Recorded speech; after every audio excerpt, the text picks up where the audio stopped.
This week on the Wake and Bake podcast. As a person who works with plants, I want them to get the best press. I want them to be revered and respected and worked with and loved. I didn't know that you were like a legend in the world of herbalism. You're going to get my unedited answers. So hope that's what you're hoping for. I say right to someone's face, inhaling, especially a vape pen, there's no medicinal benefit. You really are the conduit for it being a gateway drug into herbalism for so many people. The best medicine you have is the medicine you make yourself, by far. That's my favorite soapbox. Anybody that's got a condition where serotonin is involved, we want that CBDA. Like depression, serotonin-related migraines, IBS, anxiety, pain even. You did such a beautiful job of explaining the science extremely well and extremely clearly, and never letting go of the magic of the plant and working with the plant and it's being dynamic. And people go, but it doesn't taste good. I'm like, it's gross. It doesn't taste good. It's medicine. It's not a tasty beverage. I feel like I'm talking to my future self. I feel the exact same curmudgeonly way about all these things that you do. We couldn't be here without the plants. They share their generosity that contributes to my abundance. And my job is to put myself out of business.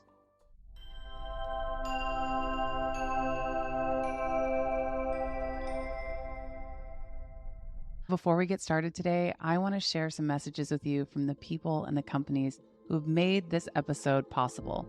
Here's a word from our sponsors. This episode of the Wake and Bake podcast is brought to you by the Cannabis Coaching Institute. The Cannabis Coaching Institute is currently enrolling for the Certified Cannabis Educator Program, a 12-week program that gives you everything you need to start helping others understand this powerful plant. The program includes an 8-week cannabis educator program that is focused on science and taught to you by our very own lead cannabis science educator, Andrea Maharg. Not only will you learn everything that you need to learn in order to start helping others with cannabis, you'll also get our comprehensive business training so you can turn it into a side hustle or a full-blown career move. In as little as 12 weeks, you'll be able to step into the world as a confident cannabis educator, delivering workshops, hosting retreats, putting on podcasts, writing blog posts or books, and more. If you're interested and want to know more about starting this type of business, take our free class today, 3 Steps to Launching a Cannabis Wellness Business. It is super fun, and you can comment, it's interactive, and you also get a free gift at the end. Check out the link below or visit cannabiscoachinginstitute.com/3 steps. We'll see you inside. This episode is also brought to you by Ardent Cannabis, makers of the FX and the Mini. These cannabis kitchen gadgets help you get the perfect decarb and the perfect edibles and topicals and cannabis products every single time. I can't count how many times I've relied on the FX to set it and forget it when I'm making a lot of infusions. As a matter of fact, when I was moving from Colorado to Washington, I had 2 of these going, and I made enough medicine to give out to my family members and friends before I left. And I was so thankful to have it at a time when I was so busy. If you make more than a couple of batches of brownies or a couple of things of tincture every year, then this is a device that will help you save money and make sure you get the perfect decarb every time. There's so many reasons why I love this gadget and use it over absolutely every gadget that I've ever tried, which is all of them. And the reason that I really love this one so much is because it's as easy as pushing a couple of buttons. You don't have to think, oh, what's the temperature for this thing? What's the temperature for that? It's done for you. I know that I'm going to get the most out of my plant material because Ardent actually does lab tests on their device to make sure that it actually works. So I know without a doubt that everything I put into here is what I'm going to get out. I also love that I can get accessories for it, like the scent shield that will keep my apartment smelling like apartment or my house smelling like a house, and the strainer so that I can just strain it in the device and go on with my life without having to use complicated straining methods. After I'm done, I just pop it in the dishwasher. It is the best. I've been using this device for years now. I stand by it. They have a year warranty. Highly recommend. Again, if you make more than a batch of brownies a year, this is the device. So where can I get one? I knew you would ask that. Click the link below and use the code Wake and Bake at checkout.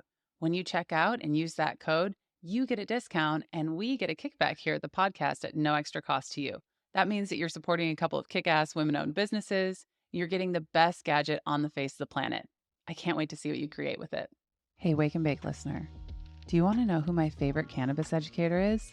Spoiler alert, it's Andrea Maharg. Now, I'm popping in here because I know that Andrea is too Canadian and too polite to say, go look at all of my awesome stuff on YouTube. But I'm here to tell you that you need to go and check out all of the stuff that she's made. She has hundreds of videos about cannabis and health. She's got recipes, DIY tips, interviews with cannabis professionals. It is amazing. So when this podcast is over today and you are missing her buttery, smooth, Canadian, sweet molasses voice, check out her YouTube channel. It's Reveal Cannabis. I'll put a link below. We're so excited to welcome Tammi Sweet, who wrote the Holistic Healing Guide to Cannabis, among others. And the reason that I picked this book for a book club was kind of twofold. It was one of the first books that I read about cannabis, and I knew nothing about you, Tammi, before. I didn't know that you were like a legend in the world of herbalism. But what really piqued my interest in cannabis in general was the science behind why it worked. And you did such a beautiful job, in my opinion, of explaining the science extremely well and extremely clearly, and never letting go of what we call at the Cannabis Coaching Institute, the woo, which is the magic of the plant and working with the plant and it's being dynamic. So, that's why we're here, is to talk about this amazing intersection that you've put into the book for us. Tammi, you talk about the plant with reverence and respect. And I love that you talk about growing with intention and giving gratitude to the plant before you make medicine with it or consume it.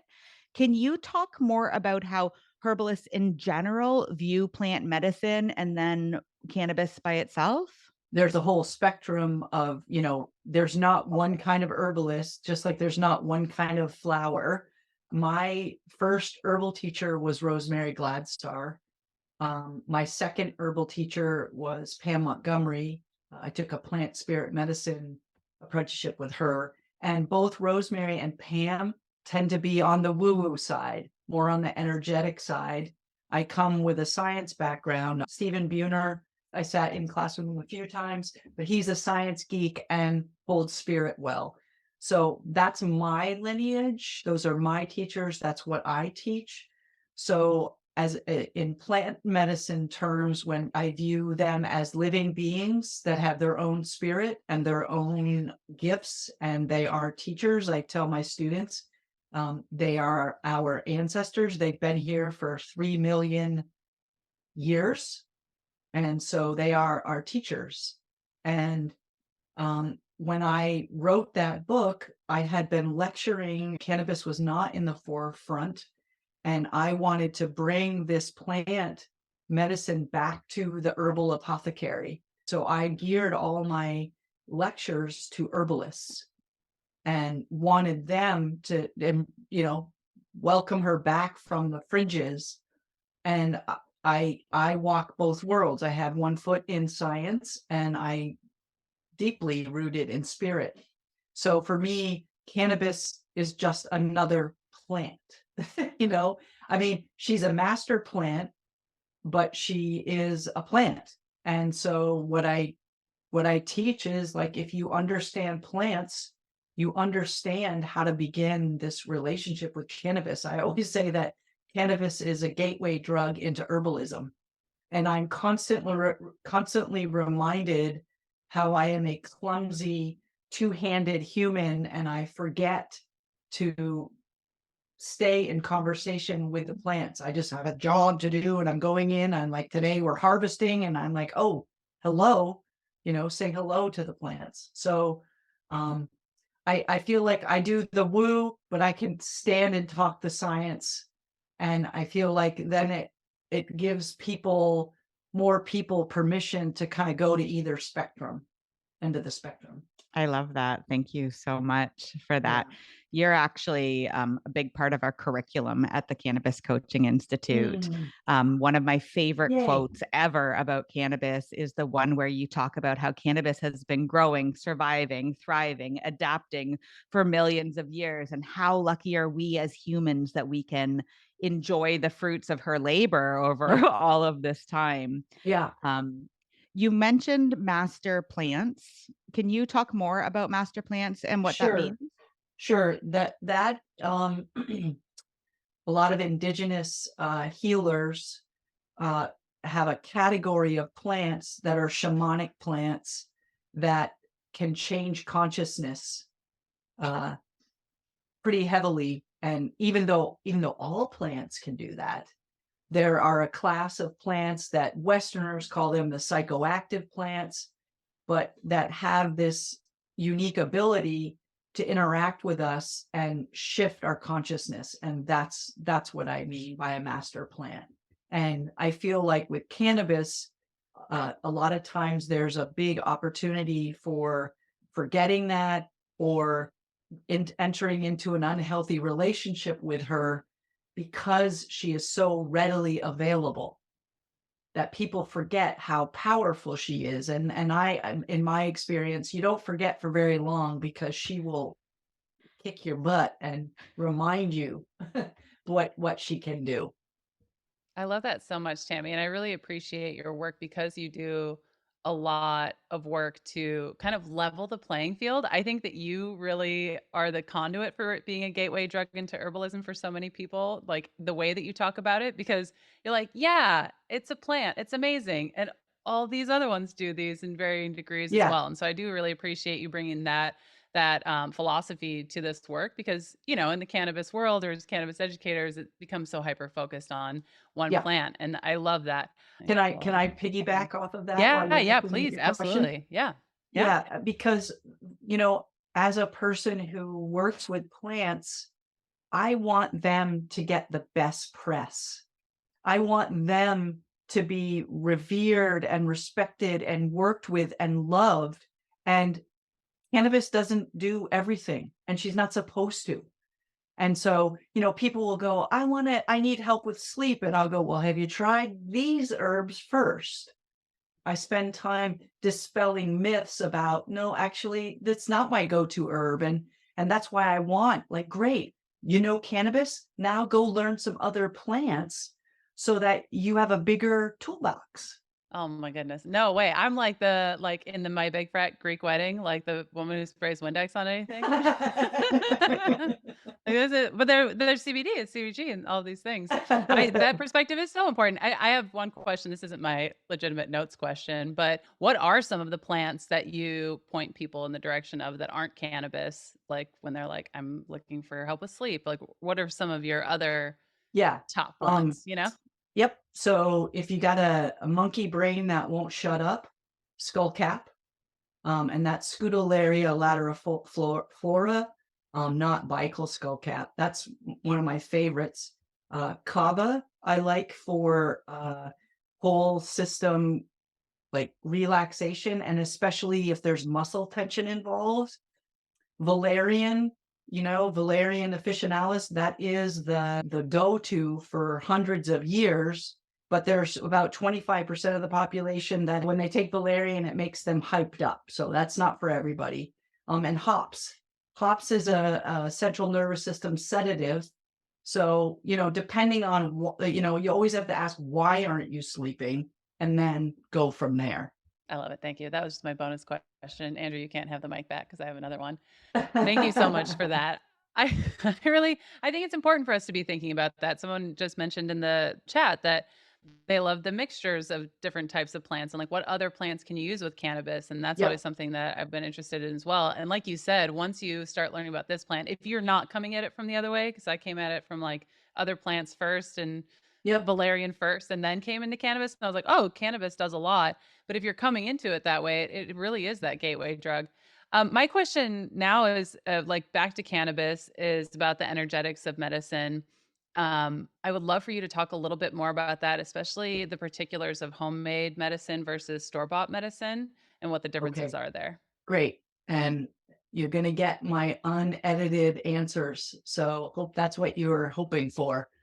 Um, the best medicine you have is the medicine you make yourself, and by far.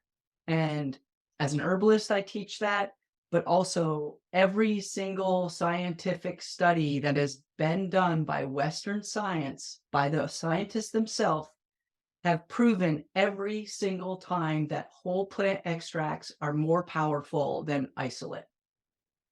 when we say whole plant, we're talking whole flower, whole female flower.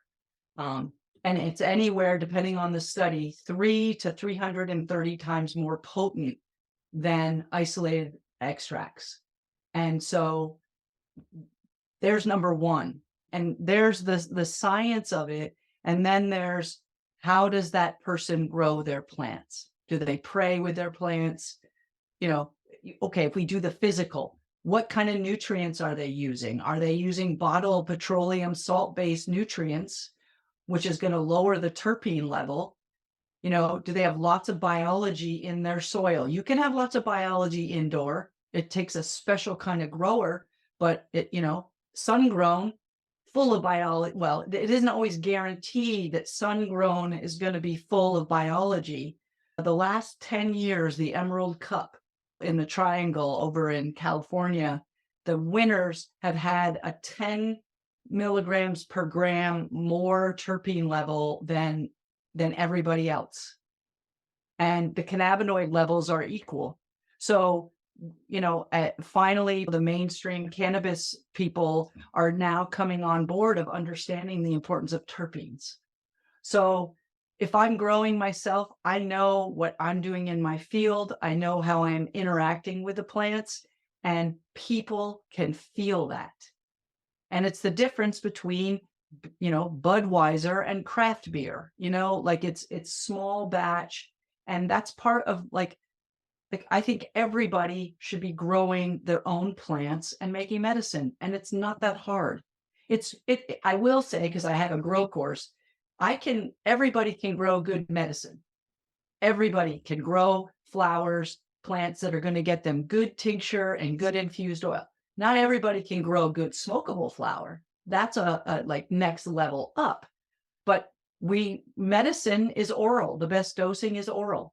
So tincture away. It's easy. There. Did I answer your question? Yeah, Sure did. I love it so much. Well, and it changes your relationship so much. What you're talking about is you having a connection with that plant from seed, typically, or clone, you know, to putting it inside of your body. And that absolutely changes the experience. I was just going to piggyback on that and weave back into this whole, it's a gateway drug to herbalism. At the Cannabis Coaching Institute, we have so many students. We teach them about the different cannabinoids. Then they get really excited about like, well, what would happen if I combined like THC with CBG or THCA or something? And so they start to make these beautiful concoctions that are like actually changing lives. We have grads out there who are doing amazing things because they are loving on this medicine and making their own particular blends. Corinne just had an experience with like cleaning out her cannabis pantry and making a salve to beat all salves in the world because there was so much going on in there. We have students who will come through and then they'll start making their own smokable blends, you know, adding catnip and things like that. So I do really think that once you learn how simple it is to grow this beautiful plant, and then how simple it is, like you just said, to turn it into medicine, like you have to be involved. You have to be so excited about it because of that. Yeah. And, you know, and I also want to just say that, and if you're not growing your own, then find somebody who loves what they do. Right? Like not everybody can grow their own. So find a grower that you can support them and their family. And also, like I tell people, think of a beekeeper, the energy of a beekeeper. When you ask them about their bees, they're all effusive. They love their bees. That's how you want someone who's growing your medicine. I love that. So like you can still be a part of that second piece. It saves you so much money. It still gets your hands on the medicine. I still believe there's an energetic component to that as well. Do you feel the same way? Yes, Medicine absolutely. Yeah, I you know, like there's so much that we don't know and we shouldn't know. Like we don't need the science behind. If I get some flowers from my friend who grew these flowers, I can feel the love that they put into it and the care that they put into it. And I will bet money that you don't like that I could do that with everybody in a classroom. I could have two different sets of flowers that look the same. And if people just slow down enough, they can feel the difference. Does this lend itself to talking more about the Simplars method of Sure. doing dosing? Can you talk more about that if you don't have access to lab testing? Exactly. Like lab testing is an added bonus. There's a place for it, you know? So the simplers method, and even though I test my tinctures, every person that gets a tincture from me, I look at them and I go, start with a drop. One drop. And my standardized tinctures are 20 milligrams per milliliter. It's about 0.6 milligrams per drop. Not a super high of each, usually THC and CBD. And I just say, so start with a drop. And people are like, really? I'm like, yes, start with a drop, because there's many studies that are showing whole plant extracts are getting results with this drop dosing. And so why spend more money when you can just get away with a drop? And I really feel like too, like, okay, so maybe it'll take you 3 or 4 days to figure out what your dose is for anxiety or pain. I tell people, start with a drop, wait 2 hours and check in and see what you're noticing. Anxiety and pain are really easy. I'm a big fan of, like, let's keep the formula really simple and start with a drop. Yeah. I just had somebody who I did a short consult with, and who said, I'm getting vape pens from the medical dispensary. I've got severe pain and I'm anxious. And I was like, okay, well, first of all, let's get you off the vape pen. I don't know what's in that, especially from a dispensary, but let's get you to oral dosing, and a 1-to-1. And so you've obviously got a pretty high tolerance. She wasn't willing to do 2 days of abstinence to reset her tolerance. So I was like, okay, so instead of you starting with 1 drop, let's start you with 6 drops. I was about to mention that. I know so many people, especially who are in a chronic pain flare up or acute pain or acute anxiety or something that feels more severe to them, that don't feel like they can wait that 3 or 4 days. And that patience piece is difficult to translate. Like, it'll Yeah, pay off in the long run at it that will. point, because their brain is different. Their brain chemistry is different at that point. So have you found that to be the solution in terms of when people are like, I just can't, or they take a drop and they say, oh, it doesn't work now, I'm just going to go back to doing whatever I was doing before? The way I describe oral dosing versus inhaling, and that could be a vape pen, that could be, just the flower, is that it's like taking simple sugar versus complex carbs and what it does to your insulin level. So if you're oral dosing, you're going to get the level up in your blood, and then every 4 to 6 hours as it starts to decline, you take another dose so you maintain those levels. Whereas if you're inhaling, it's spiking and dropping. And it's always, you're going to need more. So what I said to this woman is like, okay, well, we know that, because she also uses her vape pen to sleep. And so I was like, well, how about you try for 4 days, 4 to 5 days, up your oral dosing. And then by the 5th day, try to not vape before you go to bed. Because she was clear too. I don't want to be doing this. We need compliance.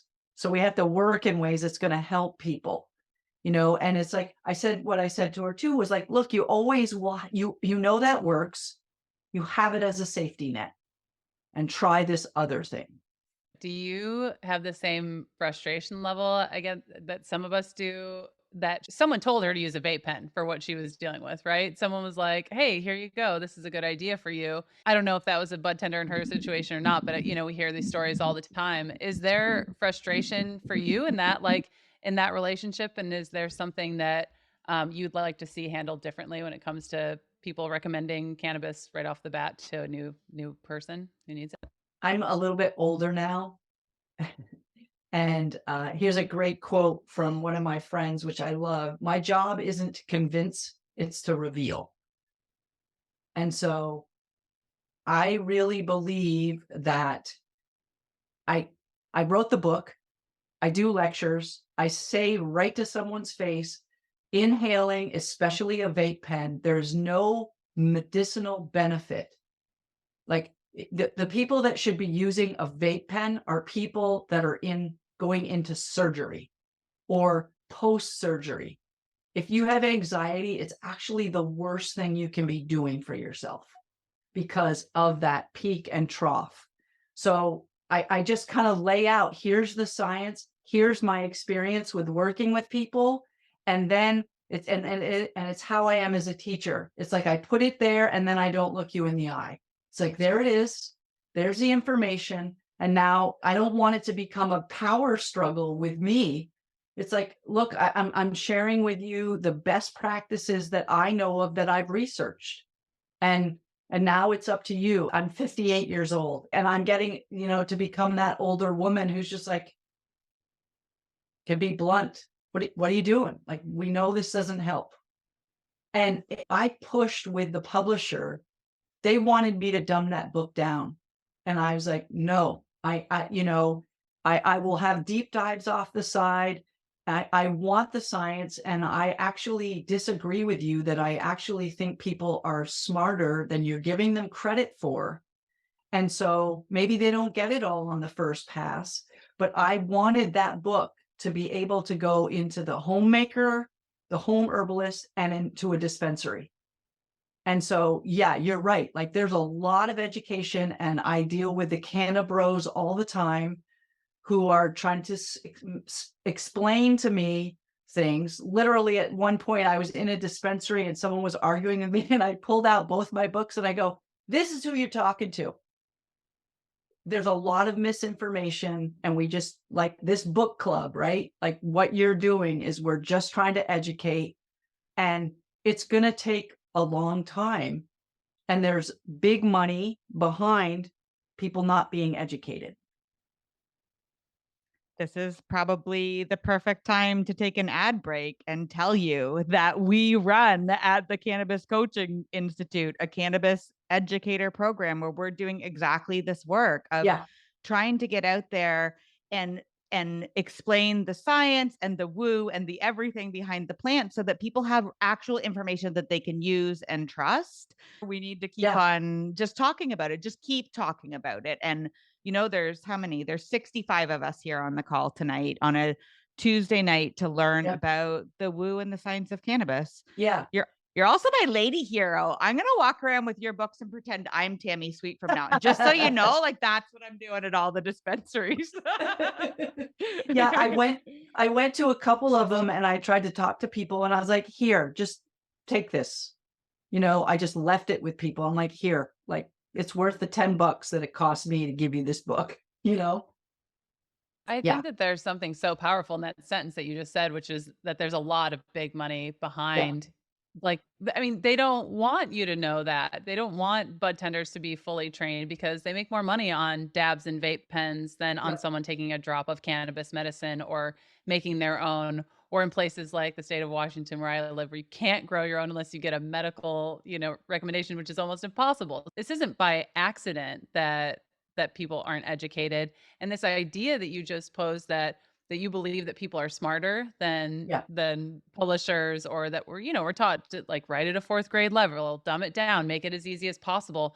It makes it boring. People don't want to learn stuff that's boring if you're going to say the same stuff that everybody's saying over and over again. And so I just wanted to take a moment to appreciate the fact that you approach your work with such complexity and that you make it so interesting and that you don't just share what we know, but I think that thing that you said earlier about like, we're not supposed to know everything. Like, it's okay that we don't know. This obsession with knowing is also not great for us when we approach plant medicine. So thank you for that. I really appreciate it. Yeah. You wrote this book a little while ago. You're still deep into the cannabis scene. Your grow book came out not too long ago. What's been exciting or interesting or super angering to you in the field? What do you want to talk about with people right now in the cannabis space? I decided that it's been, I think, 10 years that I've been teaching cannabis basics, and I gave myself permission. So in the last month, I was at a women's herbal conference, and I came out of the closet a little bit and did a 2-hour class on plant spirit medicine with cannabis. I feel like 10 years I did my dirt time around teaching the basics. So now it's like, okay, what's interesting to me? And then 2 weekends ago, I taught an all-day workshop on a deep dive into terpenes. And so we spent the day talking about how to get more terpenes, why we want more terpenes, why the plant makes them.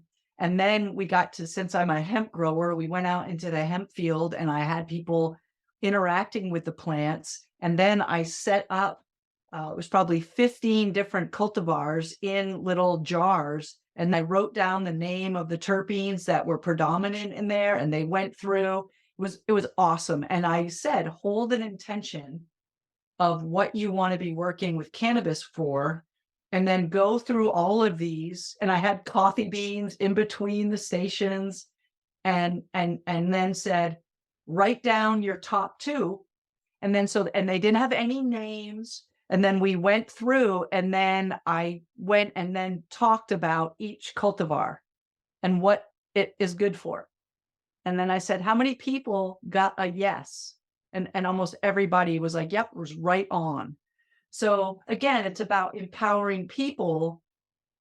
If you're going to go to a dispensary, I want the bud tender to have experienced that plant. In herbalism, we say you cannot consult with someone and recommend a plant that you have not worked with, that you have not internally worked with. And that's how I feel about cultivars.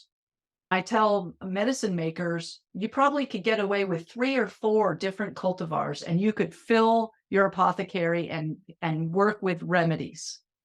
For me right now, what's exciting is this next layer of depth, and it's the terpenes. I'm trying to get the number of plants that I'm growing down to a number where I actually could just listen to the plants and do what they tell me. And I can't do that with, like, this year I had 90 plants. It's too many. They're too loud. Too many people that have too many needs. Anyway, so that's what's exciting me. We always find the same thing, that all of us seem to go down our own little rabbit holes. Yours might be terpenes or cannabis spirituality. Everybody has their own things. Let's open it up for people here. We have our lovely Kirsty Chadsey here, who is very eager to ask a question. Welcome, Kirsty. Hi, guys. It's so good to see you. Here's the truth. I'm just going to fangirl out for a minute. Tammi this is like huge. Love her. She is absolutely the author of my 2 favorite books in cannabis. Her grow book, if you are interested, is amazing. And I have them all. It's everything that you need and then some. I am a proud member of her grow course this summer, and I've got some 10-foot monsters out in the backyard thanks to Tammi. Watching those terps like a hawk, Tammi, any day now. And then shout out to my CCI girls, Andrea and Corinne. My incredible life is thanks to you guys. If you are even remotely thinking about becoming a certified coach or educator, this is the program. These are the ladies. This is the place. Tammi, it's so cool to see you here. It's so cool to see you here. If you can believe it, that's Kirsty's energy all the time. That's just she wakes up and that's where she's at. Rukia wants to know how to find out about your next grow class, Tammi. I just did my 2024 calendar, and the launch of it's going to be the first week of April. Shannon wants to know what 3 or 4 cultivars you'd suggest are the most versatile. I love the muffin. I love blueberry muffin, Humboldt seeds. You can get feminized if you want them, but she does pretty well in our growing environment. And for anxiety, for help with sleep, for helping with libido, she's just a rock star. And I usually mix her with a high CBD, and I even break down the CBD varieties into stimulating. I do terpene profiles, I do internal profiles, and I find that I love Hawaiian haze, and that's from Oregon CBD. So there's the keys to the kingdom. Those 2, I know that if you buy Humboldt seeds blueberry muffin, I know you're getting the muffin that I grow. I have a really beautiful pain formula, 3 parts blackberry kush, 1 part deluxe sugarcane, which you can research that cultivar and find it, and dog walker. So I do 1 part deluxe sugarcane, 1 part dog walker, 3 parts blackberry. And that's my THC component for pain. It's amazeballs. And then I equal it out with, usually I like Suver Haze from Oregon CBD. I love that. She does really well here. She's got a little bit more uplifting terpenes. But Oregon CBD, they've got beautiful genetics. I love deluxe sugarcane for emotional work. So if you want to do some deep journeying, deep dive healing with emotional, psychological work, she's a beautiful space holder. And I also want to say right now, I come from an herbalist tradition where my teacher, Rosemary Gladstar, when she first started, there weren't books everywhere. This is in the 70s. And she came up with this beautiful face cream recipe. And one of the like Bosch and Loam or one of the health and beauty companies came to her in her early 20s and said, "We love this. We'd like to buy it from you for $1 million." She was like, "Great." And they said, "The only stipulation is you can't share the recipe." And she said, "No, thank you." And then she published a book with the recipe and said, "Please, everyone use this." And I'm pointing this out to you because I just told you all the remedies of my #1 sellers of tincture. And I believe as an herbalist that my job is to repeat the giveaway that the plants do with us. The plants, we couldn't be here without the plants. And they share their generosity that contributes to my abundance. And my job is to put myself out of business. I'll teach something else, but my job is to share with you so that you're empowered and you'll go give away. And if I can't give away medicine, I'm not doing something right. And so I was at this conference. This woman came up. She's like, her friend came up and said, "Look, so-and-so is in severe pain and she's really concerned with the prices." I said, "Please have her come." And I just gave her medicine. And she was like, "I'm really uncomfortable." I said, "Look, I'm not doing right if I can't give this to you. There'll be other people that pay." So this is really important that we don't have proprietary recipes. It's just not right. There's enough for everybody. Okay. Soapbox off. That's my favorite soapbox. Share the information. I love it. Thank you so much for sharing all of that with us.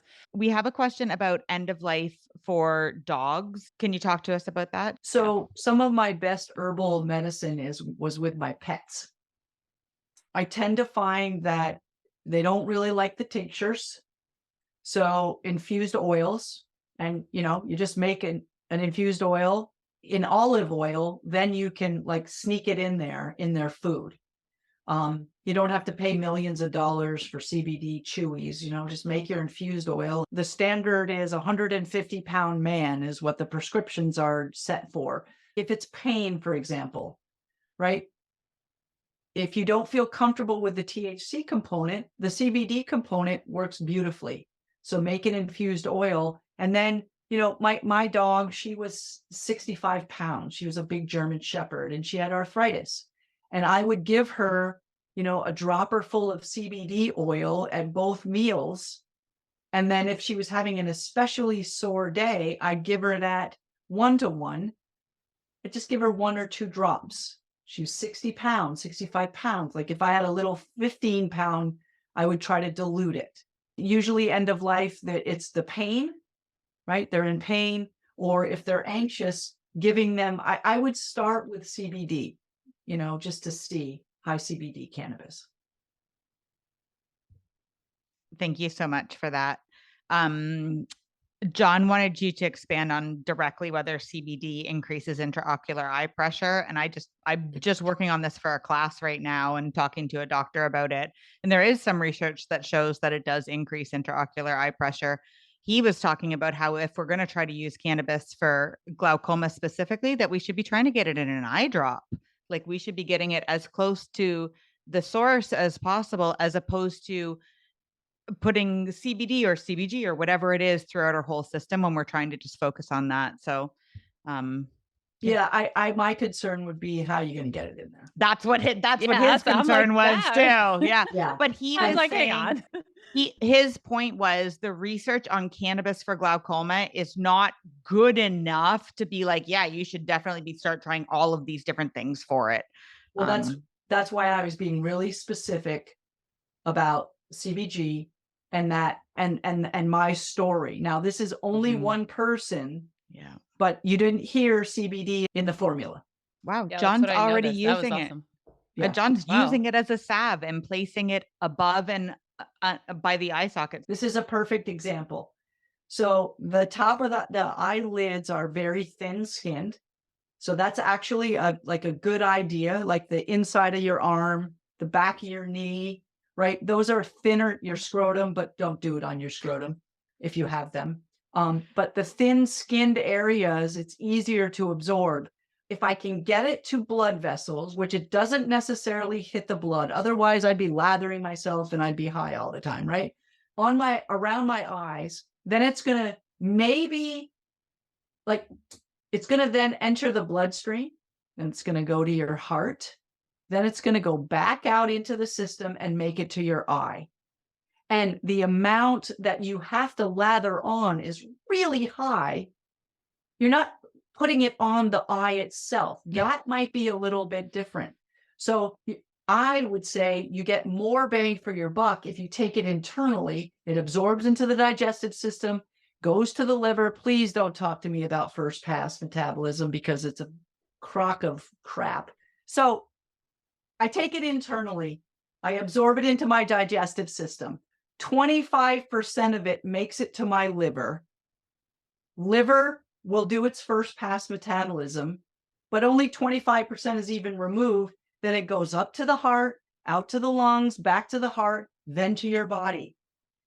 If I inhale it, in 1 minute, it goes from my lungs to my heart, out to the body, back to my heart, to the liver.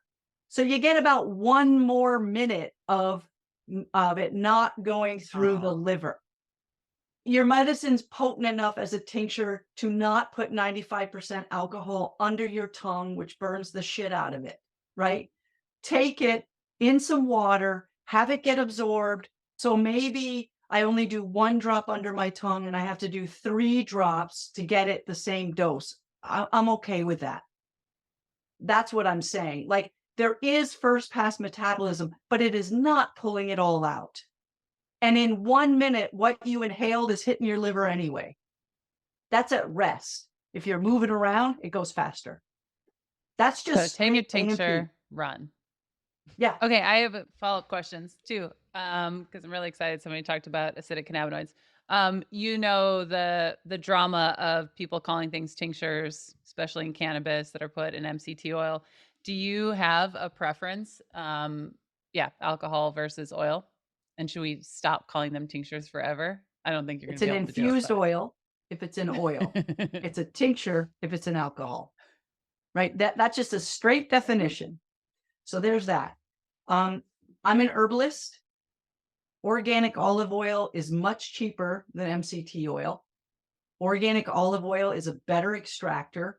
And organic olive oil, people don't have allergies to like they do MCT oil. When I first started entering in as an herbalist with 20 years experience, and I kept reading everybody's formula and it was in MCT, I was like, well, why?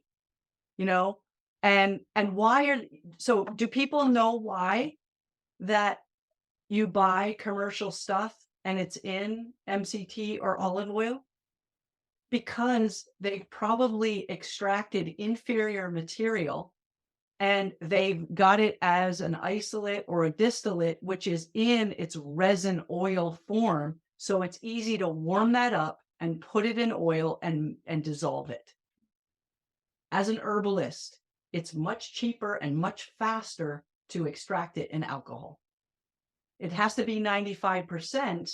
And people go, but it doesn't taste good. I'm like, it's gross. It doesn't taste good. It's medicine. It's not a tasty beverage. You know, people are like, oh, my Charlotte's Web with chocolate and peppermint. like you can't dress it up, it's still gross. And if it doesn't taste like weed and it doesn't smell like weed, it's not what you want. So then everybody's like, what about gummies? And I'm like, oh my God, I'm an herbalist. Why do you want me to put it in a gummy? So I wrote a blog. Everybody who tries to buy stuff from me, I swear to God, I say this to everybody. Okay, a 1 ounce bottle of tincture will give you 600 milligrams of THC and 600 milligrams of CBD. Cost you, for me, $40. If you want that same 600 milligrams in a gummy, you're now going to pay me to go through all those steps, and you're going to have to spend about $150. And they're like, are they vegan? No. Are they, sugar-free? No, they're gross. I buy gummies. I do what everybody in the industry does, which is I buy gummies, I melt them, and then I reconstitute them with extract. And you know what people do? They're like, I still want the gummies. I'm like, okay, here you go. I gave you all the information. It's much cheaper to do this, but go ahead. I know gummies are fun, they're sexy, whatever. Oh my God. I know. I have the same thing because I love this. I feel like I'm talking to my future self. I feel the exact same curmudgeonly way about all these things that you do. And when I saw the MCT, I was like, everything was proprietary at the time. Nobody was Yes. being an herbalist about it. And so I was like, somebody knows something that I don't know. So I was reverse engineering everything that I was finding at the time. But your piece about the gummies, there is something about people's consistency when, even if it tastes gross, if I put Yeah. it in a candy, they do it. And I don't get it, but they do it. So like there is something to it, even though it's gross. I love you so much. Well, This is my so favorite. here's the thing. My wife has chronic pain. She has a knee replacement. She has arthritis. I've been teaching this now for what? I don't know, 15 years. I have these beautiful remedies. About 2 years ago, she tried my it's a CBD and CBDA 1-to-1. She tried the gummy and she's like, whoa, this works. I was like, oh my God. So now when I'm making gummies and I'm packaging up the little ones that she likes, the angel wings, she's always like, is there going to be enough for me? I'm like, honey, you will always have your own supply. But it's hysterical. She's an herbalist. She knows better. She's like, I need my gummies.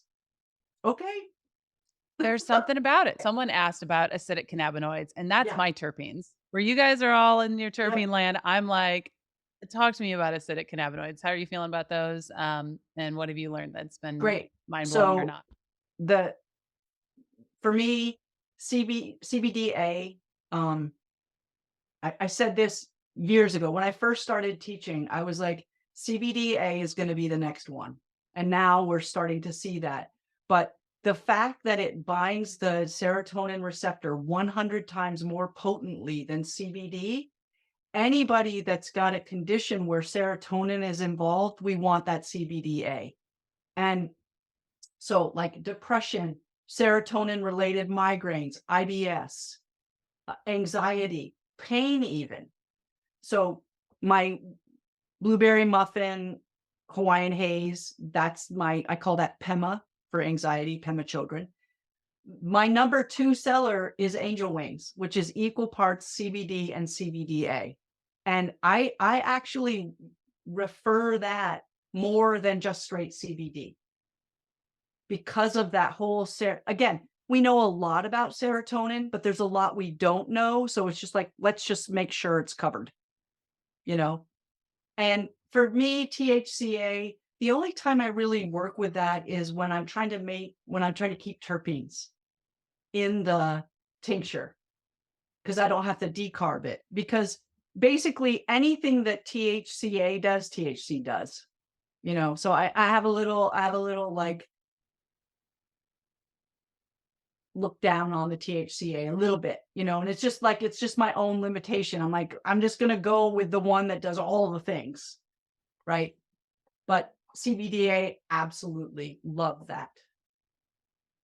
That's awesome. Yeah, what Andrea was talking about earlier about students at CCI learning about these different things. I remember when we started having access to CBD and CBG and people started making salves and tinctures and things with those three. And then when Andrea put the lessons in about the acidic cannabinoids as the science was coming out, people were like, well, what do those do? And, like started formulating things with all 6 of those in them Yeah. and like having these incredible responses to that. Michelle was like, how do you get, let's get all of these things in the party. It's incredible and has had incredible results with combining all of those cannabinoids. So I really, I really appreciate you. Andrea, do you have any more questions? We did have a question about like, when do we have these meetings? So we're happy to tell you that book club is back for October, November, December this year. Next month, at the beginning of the month, we're going to be reading Waiting to Inhale, which is a phenomenal book about how prohibition has specifically affected certain populations and what we can do about it, and a way to look at prohibition with like 2023 eyes and be able to maybe not look at it with even quite so much anger in certain times. So one of the authors of that book will be here as well with us next month. And then Tammi, I think you're going to come because in December, we're having Stephen Gray, who does cannabis and spirituality, and he's coming on to talk to us about one of your favorite subjects. Tammi, I already put your website in the chat several times because people are like, how do I get on this magical list where I can grow with Tammi? In that, you can go click onto the all world of cannabis with Tammi kind of thing, and it's awesome. Like, I mean, I know it's me, but it's a lot of free stuff. I haven't announced it yet to my list, but at the end of this month, I'll be launching my medicine making course. And I'm also going to be releasing that terpene class that I taught. I do a lot of free webinars. I feel like the more people we have educated, the better. I think I might have to declare you our favorite book club guest yet. Like our chat was blowing up. I don't know if you can see all the people, but we have really enjoyed this chat with you. So thank you again so much for coming on here and giving Yay. us your time. Thank you again so much, Tammi. We can't Thank wait to try to talk you into coming and hanging out with us again. Yay. Well, thanks for having me. It was very fun. Yay. All right. Awesome.